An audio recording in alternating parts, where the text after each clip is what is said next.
Hello there. Come on in. Make yourself comfortable. I was just sitting here thinking, as I often do these days, about the big decisions we make in life, especially as we get a little older. You know, life has a funny way of teaching us lessons, sometimes gentle ones, and sometimes they're a bit harder to swallow. And one of the biggest decisions many of us face, or will face, is about where we'll spend our later years. Have you ever found yourself pondering that? Thinking about what home will look like when managing the old house gets to be a bit much, or when health concerns start to creep in? It's a conversation that often leads to talk of nursing homes, or assisted living, as they're sometimes called. And for some, it can be a necessary and even positive step. I want to be clear about that from the outset. But today, I want to talk to you from the heart. Share a perspective that perhaps isn't voiced as often as it should be. I want to talk about why I personally regret moving into a nursing home. And I want to share 6 hard truths that I learned along the way, things I desperately wish someone had sat me down and explained properly before I made that choice. My hope isn't to frighten you, not at all. It's to share a bit of hard-won wisdom, to give you another side of the story, so that if you or your loved ones are facing this decision, you can do so with your eyes wide open, armed with as much information as possible. Because making the right choice for you is what truly matters. So, if you have a moment, let's just talk, like old friends. We're going to go through these 6 truths, one by one. The very first thing that hit me, and it hit me harder than I ever expected, was the profound loss of independence. Now, you might think, well, of course you expect some of that. And I did. I knew I wouldn't be able to do everything exactly as I once had, but it's the sheer scale of it, the everyday little things that you don't even realize define your life until they're no longer in your control. Think about your day right now. You decide when to wake up, don't you? What you'll have for breakfast, and when. Whether you'll eat it in your pajamas reading the paper or get dressed first. Simple things.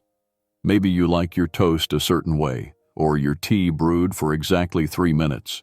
In many nursing home environments, much of that personal rhythm is gone. Meals are at set times, and the menu is, well, the menu. There's a schedule for activities, a schedule for medication, sometimes even a schedule for when it's convenient for cleaning to be done. I remember Mrs. Henderson down the hall. She loved to potter in her garden first thing in the morning. Here, she had a lovely view of the roses from her window, but she couldn't touch them, couldn't feel the soil between her fingers when the mood struck. It's not that the staff are unkind. Many of them are wonderful, hard-working people. But the system, the very nature of institutional living, means that individual preferences often have to take a back seat to the smooth running of the facility for everyone. It's like being a guest in someone else's house, permanently. You're trying to be polite, not to make a fuss, but slowly, bit by bit, the sense that you are the captain of your own ship begins to fade. And that feeling, that slow erosion of autonomy over your own day-to-day existence, that was the first hard truth for me. It wasn't just about not being able to drive my car anymore. It was about losing the hundreds of tiny choices that, woven together, made up the fabric of my life on my terms. Flowing almost directly from that, the second hard truth I encountered was the subtle, yet pervasive, emotional toll of living in what is, essentially, a clinical environment. Home, your real home, is more than just bricks and mortar, isn't it? It's your sanctuary. It's filled with your things, your memories, your smells. It's the place where you can truly be yourself, flaws and all. When I moved, I brought my favorite armchair, a few pictures, my books, but it's not the same. The atmosphere in many care facilities, however nicely decorated they try to be, often carries an undercurrent of being a facility. There are medication carts, staff in uniforms, call bells, the distinct, slightly antiseptic smell that you can never quite air out. It's a constant, low-level reminder that you are in a place primarily focused on care needs. And while that care is important, vital even, it can overshadow the living part of assisted living. The interactions, too, can feel different. The staff, bless them, are often rushed. They have so many residents to look after. Chats can feel timed. Kindnesses delivered on a schedule. It's not the same as a spontaneous natter with your next-door neighbor over the fence, or your son popping in for an unexpected cuppa and a biscuit. I found myself missing the easy, unplanned social connections that my old life offered. Here, even when surrounded by other people, a sense of isolation can creep in. You might be in a communal lounge with 20 other residents, but everyone is in their own little world, perhaps waiting for the next scheduled event or a visitor. The warmth of community, the genuine, unscripted, sometimes messy interactions that make life rich, can feel diluted. It's a very specific kind of loneliness, the kind that can exist even when you're not technically alone. This shift from the organic, comfortable chaos of home to a more structured, impersonal environment, that was a really tough adjustment. And it's something I think people need to be truly prepared for emotionally. These first two realities, the diminishing of personal freedom and the emotional coolness of a more clinical setting, are significant. They are just the start of understanding the full picture, and there's more that I feel you should know as you consider all your options for the future. Beyond the day-to-day living and the emotional atmosphere, there's another layer, a very practical one, that often comes as a shock. And that's the third hard truth I learned, the sheer financial reality of it all. Before I made the move, I looked at the brochures, I talked to the admissions people, and I thought I had a clear picture of the costs. I did my sums, looked at my pension, my savings, and believed it was manageable. But what isn't always laid out in bold print are the extras, the escalating fees for different levels of care, and how quickly those can add up. It's one thing to budget for the advertised monthly rate, but it's another when you find that assistance with medication costs a bit more, or needing help with bathing adds another significant sum, or if you have a dietary requirement that falls outside the standard menu, there might be a surcharge. I remember speaking to a gentleman, Arthur, who had been a chartered accountant his whole life. He was meticulous with his finances. He'd planned for his retirement, for a comfortable old age. But a few years in the nursing home, after a couple of health setbacks that required more intensive care, he confessed to me with a worried look in his eyes that he was seeing his life savings drain away at a speed he'd never anticipated. He said, "Mary, I worked hard my whole life, so I wouldn't be a burden to my children. Now, I fear I'm spending their inheritance just to live in a small room with 3 meals a day."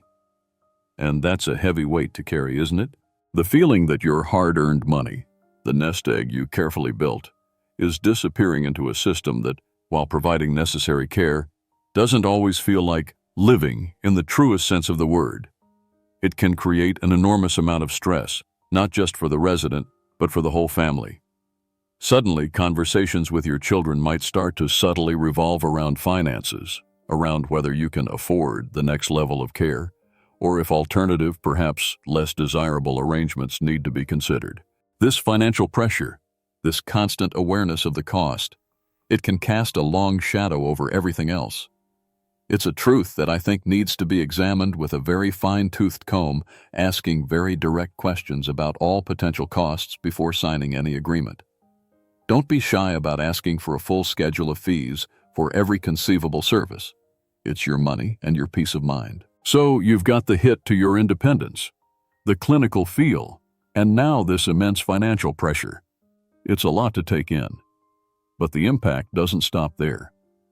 Another aspect, and this is the fourth hard truth I want to share, is how the environment can affect you both physically and mentally, often in ways you don't foresee. Now, most nursing homes will tell you about their activity programs, and they do have them. There might be bingo, a sing-along, perhaps some gentle exercise classes. And for some, that's wonderful. But what if those activities don't particularly appeal to you? What if your passions lie elsewhere? I used to love spending hours in my little workshop, tinkering with old clocks. It kept my hands nimble and my mind sharp. My friend, Eleanor, was a voracious reader and part of a lively book club that met every week. Here, the workshop is non-existent, and while there's a small library, it's not quite the same as browsing in a beloved bookshop or discussing a novel in depth with fellow enthusiasts. The risk, and I saw this happen to many, is that if the stimulation provided doesn't match your interests or your previous level of engagement, you can inadvertently become more passive, more sedentary. It's easy to fall into a routine of just sitting in your room or watching television for hours on end, simply because there isn't anything else that truly sparks your interest or challenges you. Daily life in your own home, even with its struggles, often involves a certain amount of inherent activity and problem solving. You're managing bills, cooking meals, perhaps tending a small garden patch, walking to the local shop. These small, everyday tasks keep your mind working and your body moving in natural ways. When all of that is taken care of for you and the provided activities aren't a good fit, there can be a subtle but definite decline. I've seen bright, engaged people become more withdrawn, their worlds shrinking. It's not always a dramatic thing, but a slow fading of that vital spark.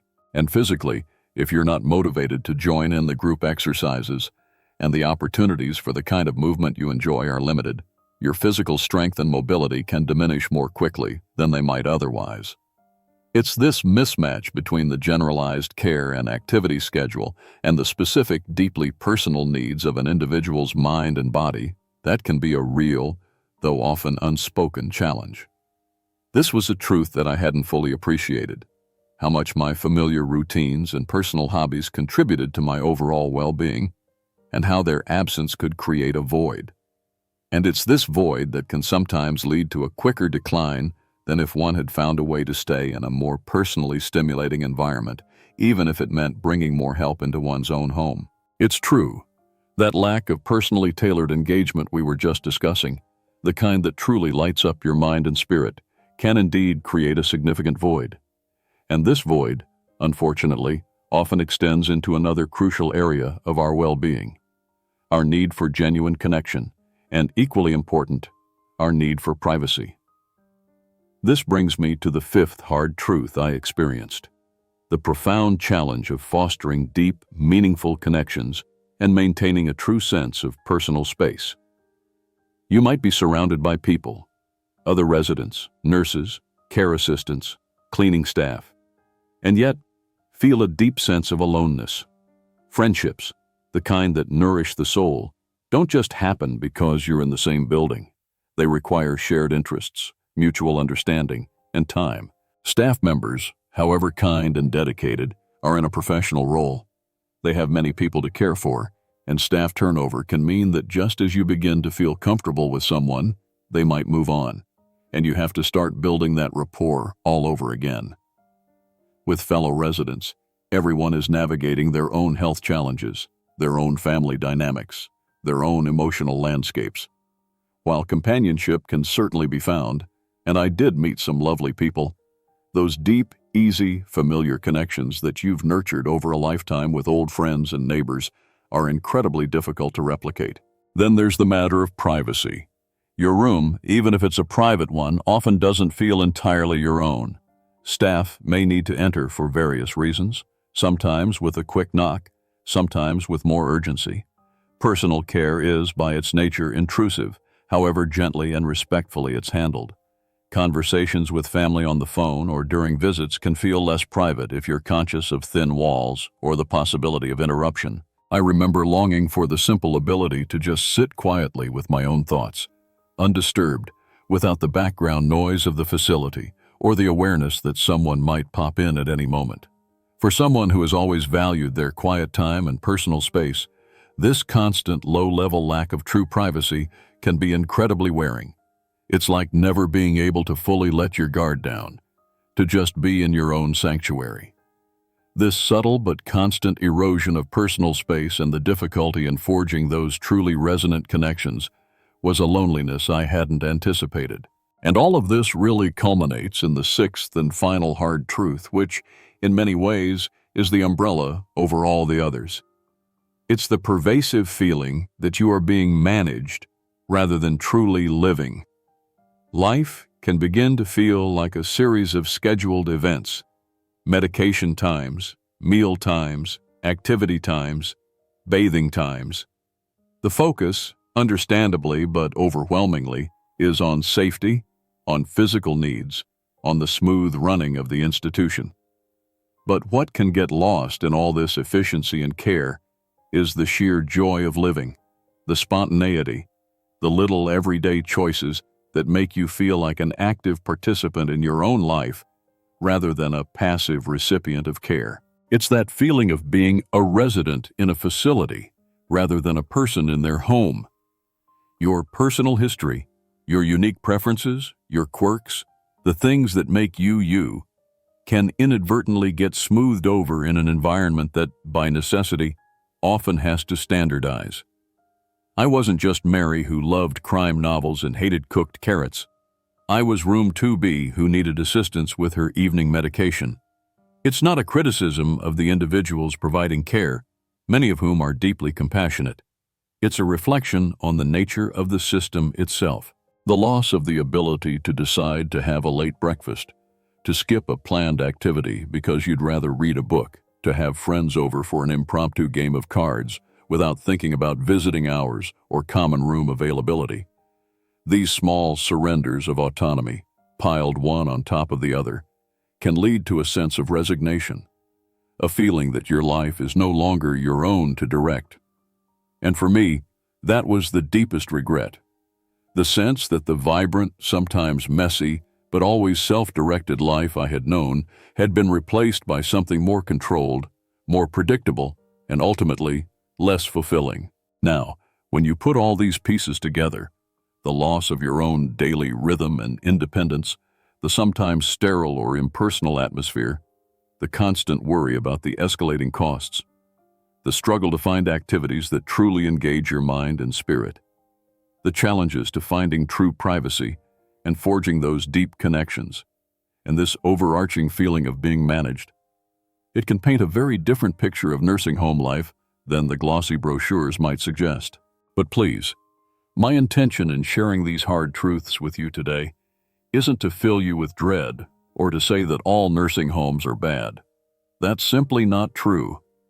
For some individuals, particularly those with very complex medical needs, a good nursing home can be the safest and most appropriate choice, providing essential care that families may not be equipped to offer. My purpose here is to empower you. Knowledge is power. Understanding these potential downsides, these things I wish I'd known, is the first step to making truly informed choices that are right for you and your unique circumstances. It's about encouraging you to ask the hard questions, to look beyond the surface, and to thoroughly explore all your options. Perhaps that means investigating in-home care services more deeply, or considering a move to a smaller, more community-based assisted living if such options exist, or even exploring modifications to your current home that might allow you to stay there longer and more safely. Maybe it involves having very frank conversations with your family about what you want and what support they can realistically offer. Your life is precious. Your experiences have shaped you, and your comfort, dignity, and happiness in your later years are of the utmost importance. Don't let anyone rush you into a decision. Take your time, gather your information, and listen to your heart as well as your head. I'd genuinely love to hear your thoughts on this. Have you had experiences, good or bad, with nursing homes, either for yourself or a loved one? Are you perhaps facing these kinds of decisions right now and have questions or concerns? Please do share your stories or questions in the comments below.